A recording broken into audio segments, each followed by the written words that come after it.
Truish, a soft news bulletin of the week, delivered hot off the press by me to you, Daisy Maskell. And joining me this week as my expert correspondent is Joz Norris. Hello. Hello. Hey. You addressed the listener as Daisy Maskell there, didn't you? Did you say me to you, Daisy Maskell? I put myself in the shoes of the listener now. Nice. I wasn't sure whether there's a sort of a rule that goes out that this is only allowed to be listened to by other people called Daisy Maskell. I'm the only person that listens to this podcast, Joz. Sorry. If you've got anything great. to promote, I'll be the only one that's fine. Well, I can't wait for you to listen back and go, yeah, this was good, actually. How you doing? Yeah, really good, thank you. I like these. These are new. This was Christmas. Cute. I sort of only decided to wear things that I like within the last sort of couple of years. I used to very much be like, whatever I find or get handed down, that's what I wear. And then it turns out if you choose to like put on nice things, you feel better about yourself.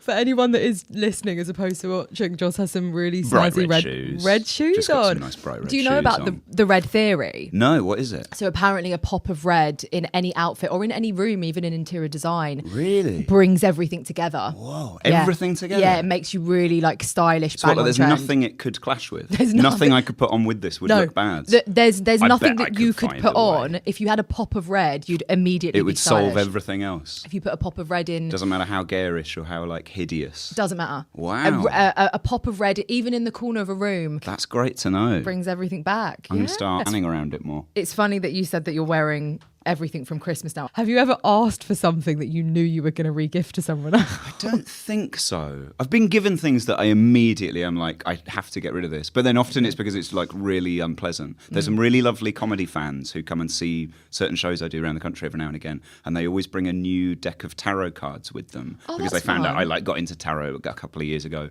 and they're always kind of like tarot from a haunted asylum or like Lovecraft demon tarot. So like they're really unpleasant. They like don't have any of the vibe that I would like from that thing. So it's very kind of them, but I'm always like, this is hideous. I have to find some way of... Can I ask, what do you do with them? Do you take them home? I take them home. I'm always very grateful. You're very grateful. I shouldn't really be talking about this publicly because they might watch it. I think I still have one of them. One I re-gifted on a podcast. I should have brought the other one to this. That would have been great. No, don't bring it. You don't want it. You don't want it. It's really quite spooky. You look at it and you feel quite kind of unsettled in your soul. So you got into tarot. Oh, yeah. I'm really into the little New Age mystical. Shit. Yeah. It's fun, Go, take my money.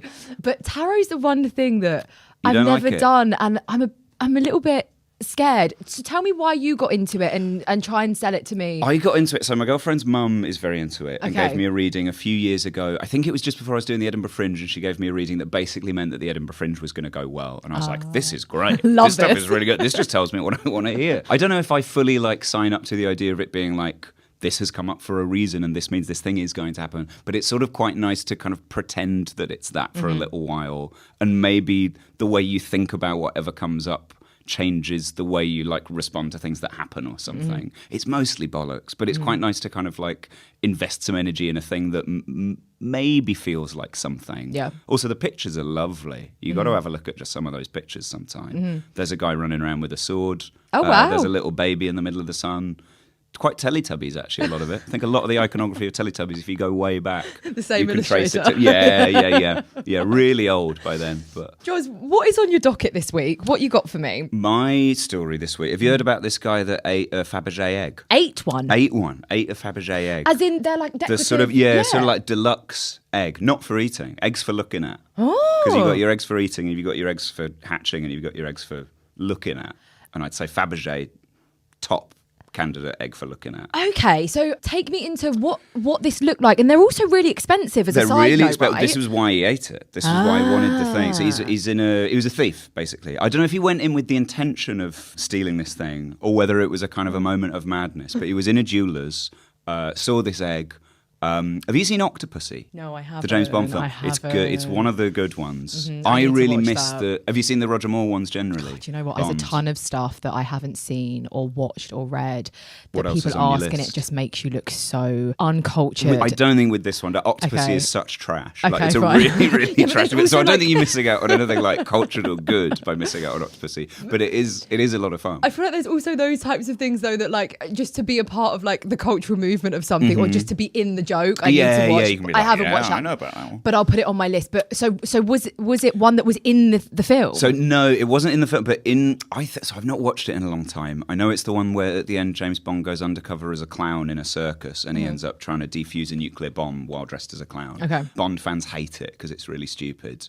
I think Bond films should be stupid, so I think it's really good. At the start, James Bond's friend eats a Fabergé egg, swallows it, like his other secret agent guy. I think maybe there's some codes in it that they need to get away from the Russians. So he swallows it, then they kill him.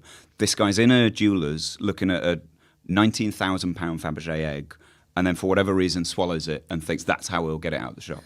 Because I think he assumes there'll be an alarm that'll mean he can't just carry it out. He's not got 19 grand on him. I don't know whether he planned it.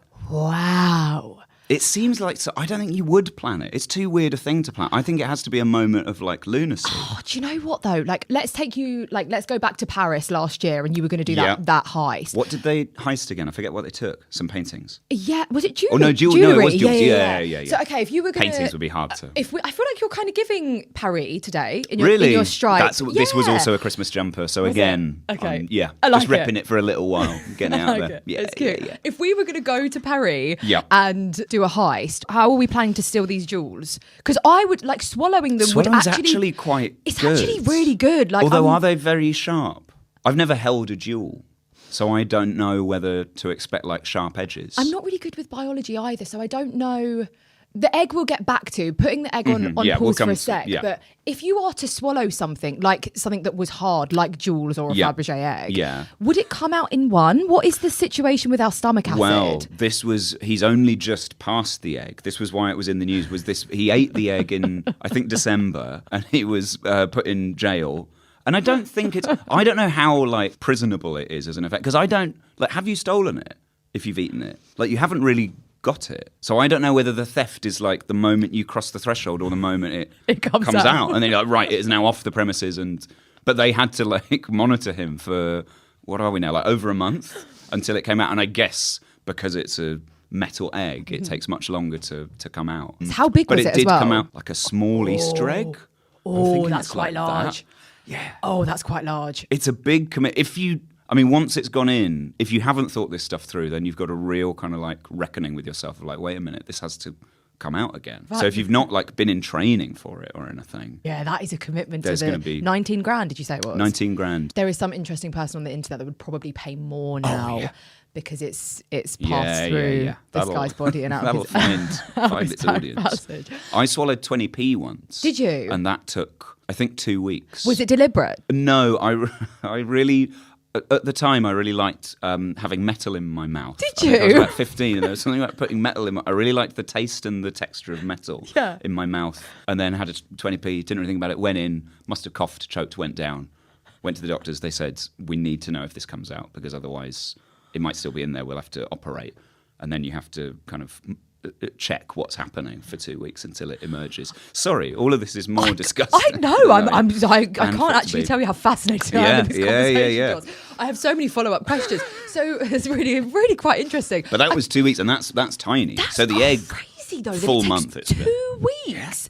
Yeah, I'm just obsessed with the fact that there was a guy sitting in a cell somewhere being monitored every single day. Yeah. And it's kind of one of those stories. I'm assuming this hit the news. I haven't seen it, but it feels like one of those things that people have like that people are betting on. You know how they bring out like, when's this coming out? Yeah, like they bring out that octopus around the World Cup who guesses who's going to win the next game. I'm really upset that there was egg comes out. Like I'm so upset that there was no. Yeah, I wish I'd known about it before it emerged, because there must have been a news story of like guys swallowed egg, and then we could all have gone in and kind of like bet the house on it, and now it's out. That's a lot of fun. So yeah, thinking back to our heist, swallowing is quite a good method of. I think if you brought some sort of like capsule with you that you could put the thing in, like a Kinder Egg toy thing, inside that, if you could put the jewels in there, and that's probably going to be the hardest bit. I think getting the jewel from the case into the Kinder Egg thing without being noticed, that's going to be the hard bit. Yeah. But then easy to just like cough and then shove that in, and then you're fine. I'm going to distract and you're going to swallow, or shall I swallow and you distract? How do you feel? What do you prefer? I want you to be doing your dream role in this heist. When you were telling this story, I feel like you were sort of somewhat skeptical and you had more questions than I did. I was like fully You were quite all in on like, I immediately thought this is actually a fantastic idea. I'll take one for the team. Great, I'm happy to be the distraction. Okay. I can wear this garish outfit that we were talking about, but without the popper red. So that when they look at it, people just go, you can pretend to be French. Doesn't come together at all, yeah. Do you know any French? Un petit peu. Oui, oui. I used to work for a French sort of university, and they took me to Paris for a weekend for like a conference. And I went there thinking I knew French. I came away being like, no, I don't know French at all. I was on Duolingo for the best part of a year, and then I was in a conversation. I was learning French. Yeah. The thing is, I've been learning it since I think I started in year 4. So I was maybe 9 years old. It's mad how slowly it goes. I don't know a bloody thing, Joz. C'est possible, nous parlons en français tout le podcast. Is it possible for us to speak in French in this podcast? Yeah, for the entire podcast. I don't think it would be. That was already pretty painful. Did you learn French at school? I learned a bit of French. Okay. I went up to GCSE. Yeah. So again, I think I could have an uninspiring conversation in French, and I think the French person would just be like rolling their eyes, being like, "This is boring shit." Like, I come from London. Yeah, London is a city with 8 million people. Like all that shit, I can do. I have a sister with brown hair and 3 cats. Yeah. I like films. Great. Well done. Oh God! Do you remember at school when you were learning French specifically the listening test? So I thought I was good at French up until the point in which I have to listen. Yeah. And do you remember how terrible the audio was? Yeah. And they speak very fast. They speak so fast. They speak at the pace that people actually speak. But they also tend to speak in the environment in which the passage is on. So there was one specifically at a theme park. Just constantly. This kid speaking French on a roller coaster with other people screaming. Yeah. So part of me was like, do I not know French, or can I just not hear what he's saying? Yeah. Probably if I went to Alton Towers, you'd similarly have trouble being like, what did that kid say? I'm now bilingual. Yeah. I can only speak French at theme parks. Yeah, that's fun.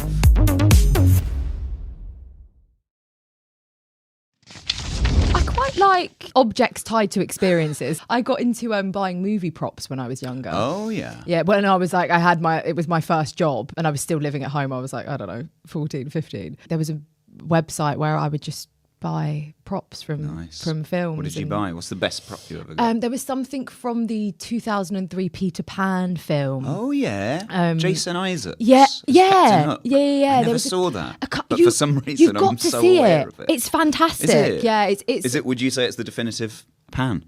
It's the premiere Pan. Oh my God. Yeah. More than Hook.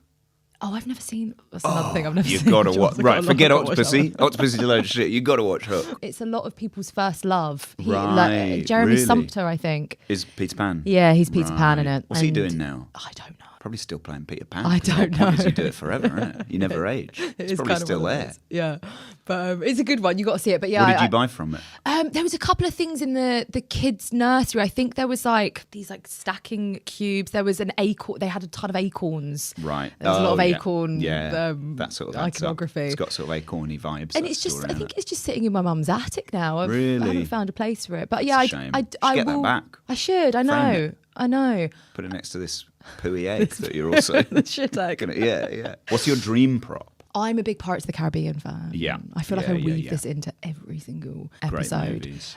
So what would I like? Bill Nye's tentacles. Oh my God. Well, they were all CGI, all fake, weren't they? Yeah. What would I like from there? I'd like a wig. One of the wigs. That'd be nice. Who's? Johnny Depp? Anyone's? Not any wig. I would quite like Elizabeth's dad's wig. What's his bloody name? Not Commodore Norrington. Commodore Norrington's wig I would take. Yeah, the little curly. Kind of, yeah. What was the dad's name? I don't remember. Maybe they don't ever reference his name. Maybe he's just the dad. The dad. This old dude. Father. Yeah. Do you like Pirates of the Caribbean? I used to love it. Did I think you? I missed one, and then I went back because they did the 3 that were very good, and then they did some more, and then I came back to it for like 5 or 6 or something, and then I had no idea what was going on anymore. I think I'd missed some sort of like key bit. Yeah. I also just think they just keep making things for too long these days. Right. Sometimes you're like, those were 3 good movies, but we can just keep driving this on and on if we want. Are you a fan of all of them? Have I offended you deeply? No. The 2, 4 and 5, I think the 4 was with Penelope Cruz, and the 5 is kind of standalone, and that's the most recent. I feel like the 3 are a certain set of films, and the other 2 are kind of some more if you enjoyed the that. extra bits. Do they bring Orlando Bloom back in number 5? I think he's in a post-credit scene. They did, yeah. He comes over the hill. Yeah. And then they were like, and there'll be more, and then there wasn't any more. Yeah, but there will be. Oh, it's fab. Joz, let me get into my bit of news for the week. Please. I want your thoughts on this.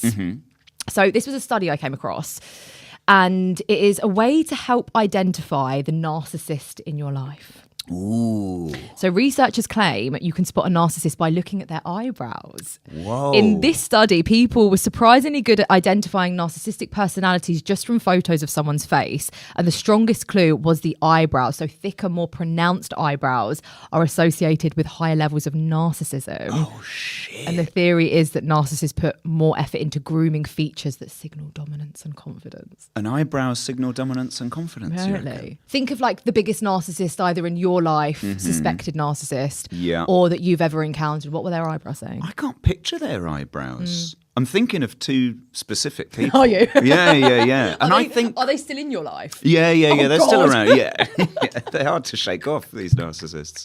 I think my biggest worry is I think I have quite pronounced eyebrows, I think. Would you consider yourself a narcissist? I stand up on stage and like prat around for a living, which I guess is always going to lean that way. But I'd hope not. Because, I mean, when you know like a proper one, like do you know proper ones? Yeah. Like full on, like you cannot see anything outside of your own I know bollocks. I know kind of like seasonal narcissists. Yeah, so like they which is kind fine. of go in and out. I think we've all got a bit of narcissism in us somewhere. Yeah. For sure. Their eyebrows, it kind of checks out. Is it about what they do with them, or is it about like just the size? I think it's the size, and this is kind of saying that apparently the theory suggests that narcissists put extra effort into grooming features that signal dominance and confidence. So they'll have very maybe kind of precise. Yeah. Which again, kind of checks out. I used to know my RE teacher. His eyebrows sort of came out like if he wore a hat, his eyebrows would be wider than the brim of his hat. I love that. And he was a very, very sort of like quiet, insular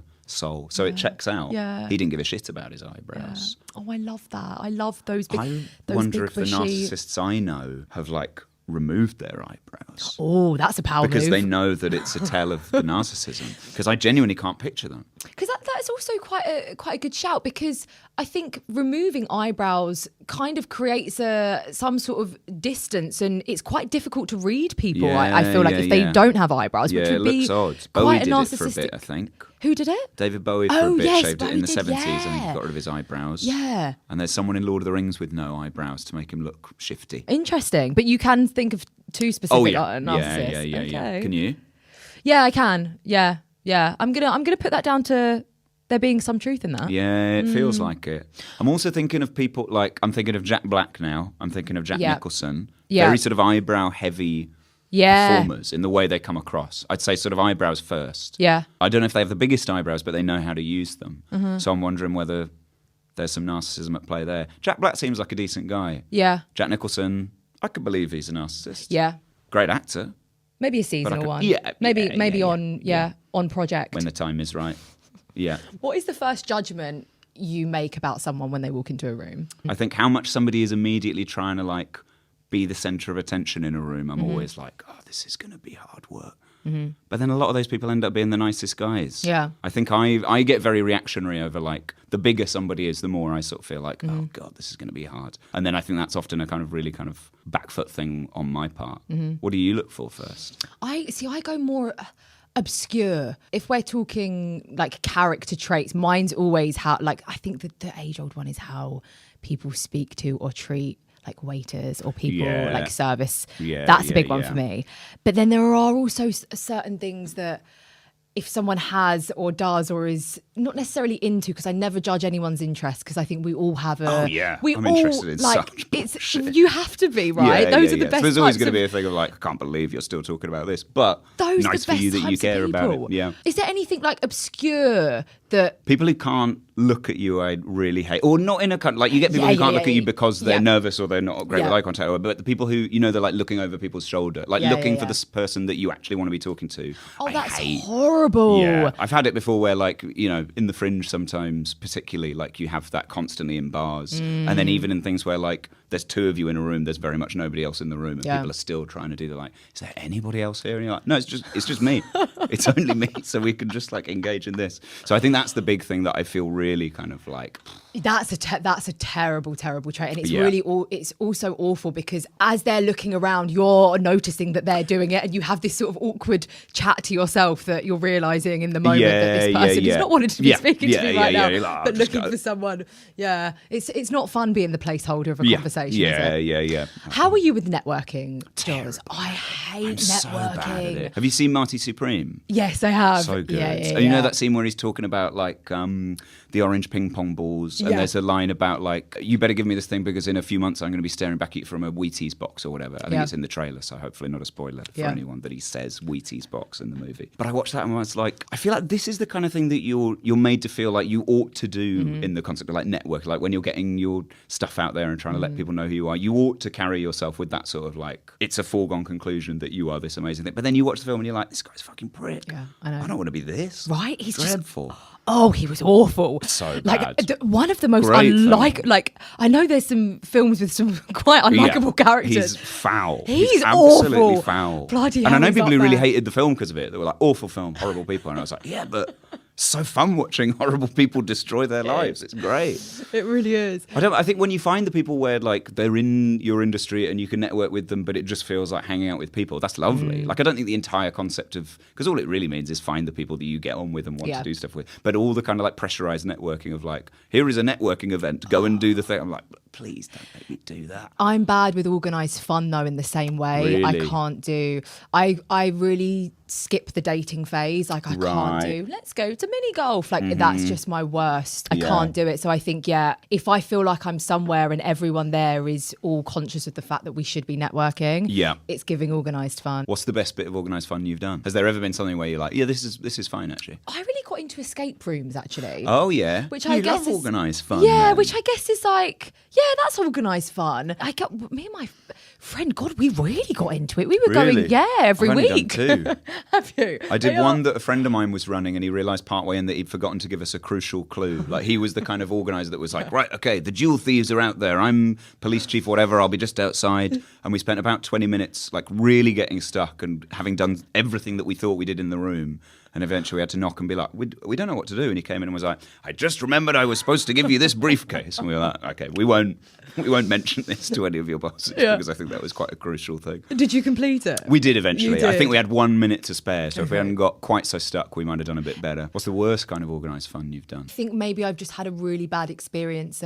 It wasn't mini golf. It was, I guess it's like a golf driving range, right? Where you just hit balls into the abyss. Oh, that's dull. That is kind of dull. It takes a certain type of person to do that on a boat. Have you ever seen people? It's golf on a boat? Very eat the rich. Where'd you hit it? You just hit it into the sea? Hit it into the sea. It's like there were videos that I saw over summer of people on their super yachts.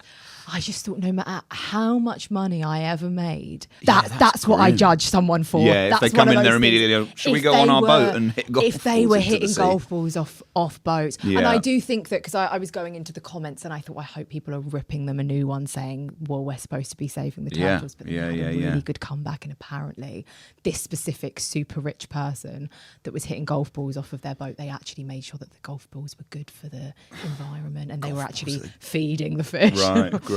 Little fishball pellets. Still yeah. obnoxious. Know, you still look like a prick.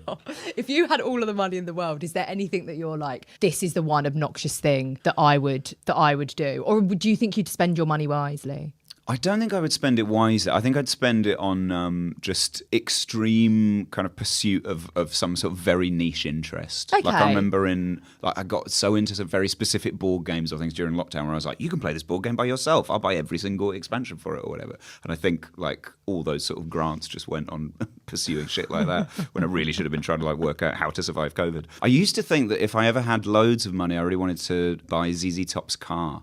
Oh, okay. They had like a sort of a weird... I'm not into cars at all. Really don't give a shit about them. I learned to drive for a bit and then never took the test because my driving instructor made fun of me for not being into cars enough. He was like...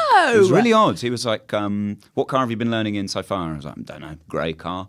He was like, you don't know what kind of car you're in, but you're a 17-year-old boy learning to drive. I was like, I don't give a shit about this. I just think it would be a useful skill eventually. So then I felt weird about the pressure of like, there was so much of a thing that made it feel like I should care a lot about it, and I felt like I didn't really care. And then another instructor of mine kept falling asleep during lessons. So it just generally never came together for me driving. And yet for some reason, there's a specific car that ZZ Top drive around in that whenever I've seen it, I'll be like, it'd be cool to own that car.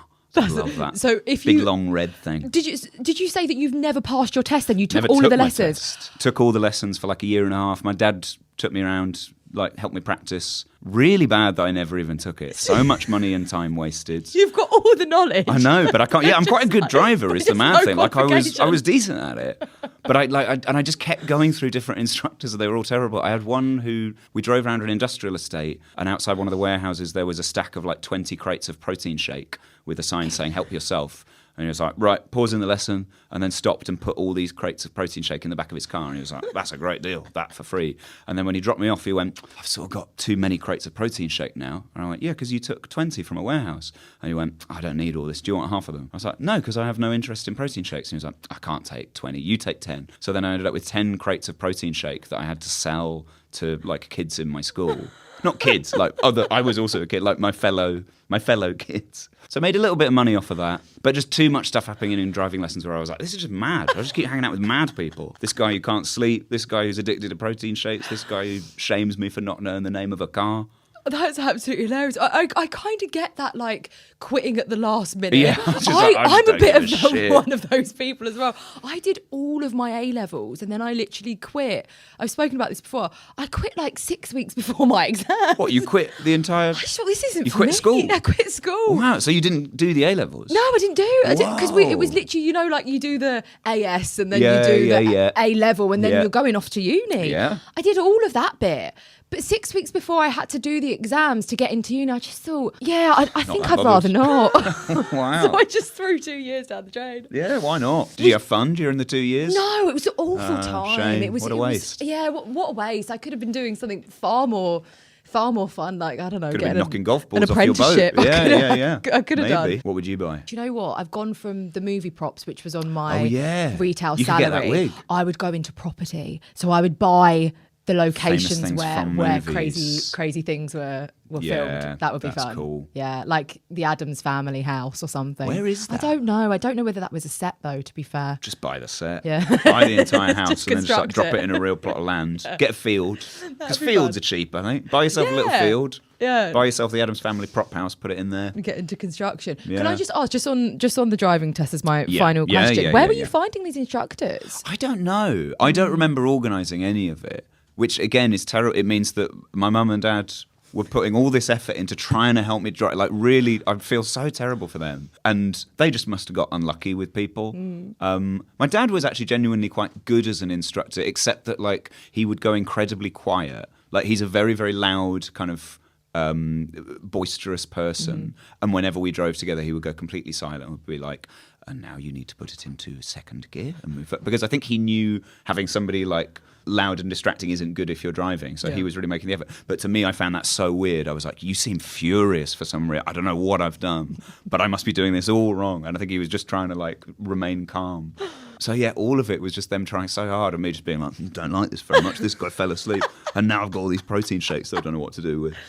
That is hilarious. Didn't even manage to sell that many of them. I think I sold 1 crate and then the other 9 went to the tip. I don't know if this was a big culture in your school, but we used to like sell sweets and stuff like that. Yeah. Me and my friend, we used to sell those toffee crisps, which I haven't had since you could get like a multi-pack of toffee crisps. Were nice. They always went down. Do they still make those? Well, I think they've been rebranding a lot of chocolate because it's not chocolate recently. Have you heard this? They're No. like, it's all, what is it? I think a double-decker isn't chocolate now. It's now called a chocolate-flavoured thing, chocolate-flavoured snack or something. But I think a lot of them don't have enough cocoa, I guess, to count as actual chocolate. So maybe Toffee Crisp has been kind of quietly demoted and now it's on like the lowest shelves because I realised it wasn't very good. Yeah. But it tastes great. They do taste great. Oh, that's similar. It's a similar vibe to Pringles, right? They can't call Pringles a crisp. Can they not? I don't think so. Whoa. I think they're called a potato snack. What's a crisp then? What's like the definition of crisp? I think it maybe has to have like crisp. Real potato. It has to be a real potato that's been sliced and fried. Actually, there is something about a Pringle that sort of feels, it's like a kind of AI ersatz version of potato. It's too thick. I wish there was like a human equivalent to this because sometimes I don't feel fully human. Like what is the flesh thing? The Pringle of the human world. I feel like the Pringle of the human world. What else did you sell at school? I was only doing chocolates. I was on the chocolates. Right. There were other things that were sold. I think my friend, I don't think she got into selling Yazoo. Do you remember those Yazoo milkshakes? She left a Yazoo in her locker. We shared, our lockers were above each other and God, it went rotten over the summer. We did this. It stunk out the entire block. We did it on purpose, though. We called it an experiment. We were trying to work out what would happen, and we would put more things in it, like a shoelace or like a bit of banana skin. And we were trying to work out how thick you could get the scum on the surface of an old Yazoo. Aren't we horrible? Vile? Children are horrible. Children are horrible. I mean, I guess they're sort of learning. It's like, what happens if I put this in this, and then it turns out like we were filthy little things. Yeah, awful, filthy, really awful. I knitted pencil toppers for a while. Oh, that's cute. Tried to make a bit of money for like there was like a house charity cup, which was like a school charity cup thing where like each house in the school would compete, and then I'd been passed up for like a prefect role. I wasn't allowed to be a prefect, and I was livid about it. So I was like, I'm going to make more money for the charity cup than anybody else. And then sold little pencil toppers that my mum knitted and like a bumper fun book. I wrote like a little fun book and then sold that and then forgot to ever hand the money in. Got made a prefect. I told them I made like 100 quid for charity. They're like, great, we'll give you a prefect spot. You get to do the thing. And then I remember I went away to uni and then came back and found this bag of cash in the corner and was like, that's the charity money. I forgot to hand that in. That's terrible. You still got the prefect badge? Yeah. Did you get the special badge? I win. Yeah, I got a little badge. And did that help got to you wander getting around into and like tell people not to run around in the canteen. Yeah. Oh yeah. You put that in your application. Yeah. Oh, that's funny. Awful. I'm assuming knitted like those knitted hats that would come on top of the innocent smoothies. Well, the weird thing about these was, and I think I can't remember if I've talked about this on another thing, but my mum discovered like a knitting pattern for, like, she called it a willy warmer, and she made it for her nieces and nephews as a joke present. Because she was like a wacky aunt. Have you got like a wacky aunt? I'm the wacky aunt. Right, great. I actually have bought Have you ever knitted willy warmers for your nieces and nephews? I haven't knitted them, but I've bought my partner one before as a stocking filler. It's obviously I don't know if you'd ever find any use for them. I suppose it's like a novelty gift. It's the kind of you look at and go, yeah, that's I funny. know. I've now got this weird knitted willy warmer and it's in with all of like the stockings and the sacks. Yeah. Because I live in a flat, I give all of that stuff to my mum when I take all the Christmas decorations. And then she'll go through so she can put it in her attic. And it's really awkward because it's like... Just tell her it's a pencil topper. Because this was her realisation. She was like, she identified very much as like, I'm the wacky aunt, I'm going to get people willy warmers. Yeah. And then realised that she could use the same knitting pattern and pass it off as a pencil topper, and you just kind of different size, but put it on the end of your pencil, and then you got a little. You can like fly the school colours. I think she did them in the school colours, and then said you can sell these to people at school. Never told them that. I didn't say I made this charity money by selling willy warmers to the other children. Just said I've been selling pencil toppers, and it's a great way to do it. Great way to make a bit of money. Oh, Joz, well, we've got into a bit of everything on today's episode. We're quite cultured, actually. We are. Kind of like, current affairs. What have you got going on for the rest of the year? What have you got coming up? Where can we see you? I'm on tour at the moment. Nice. Not right now, obviously. I'm in this room, but I'm currently in the middle of sort of a tour, which I've been organising myself. So it's the world's most sporadic tour. It's not really a kind of consistent block of dates, but we're doing Norwich at the end of this month, and then we're off to a bunch of other places in March. Amazing. Nothing in February. Didn't book anything in February. Thought I'd give myself a bit of time off. Yeah, you need time off. Because it's stressful touring, you know, when you've done like 3 dates in 3 weeks, then you need a month of nothing to Especially reset. if you're not driving as well. Yeah. Well, Trains, I have to go buses. with I drive with my technician. My technician who takes the show drives, and he plays me sort of obscure 90s rock on the way to get me into things like TerrorVision and Extreme. These are bands I didn't know about before we started touring, but I now know a lot about. I've learned so much about them. So I'm very grateful that he, stuck with it and took the test. Yeah. Thank God somebody did. Thank God. Yeah. Where would you be without him?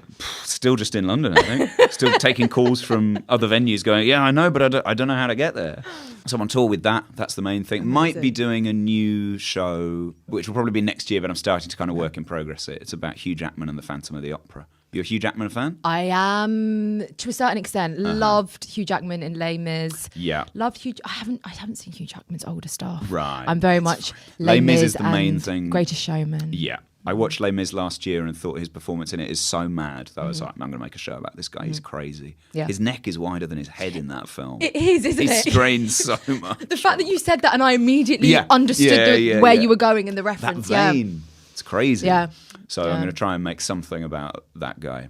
But that'll be for next year, probably. Am I right in thinking that he didn't drink water for like a week or something in preparation for a certain the scene where he's dragging the flag? Where he has to be like all massive. Yeah, where he's really shriveled and yeah. Why would you not drink water to look massive? That'd be terrible.